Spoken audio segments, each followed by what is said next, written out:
So here in this quick tutorial, I will show you how to try out new features on YouTube.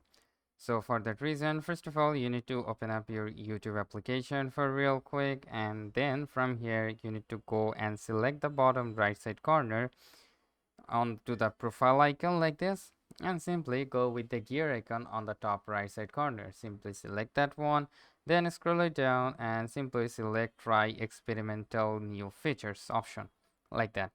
And now as you can see guys, you actually need the premium YouTube premium actually to like use the beta version or new features of YouTube that is not globally launched yet. So for the beta version you need actually the premium. So I have the YouTube premium, so I can try it out. Like simply tap on the try it out to try out.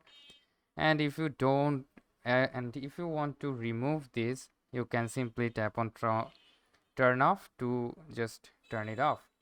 So that's how you can simply try out new features on YouTube while using your mobile phone.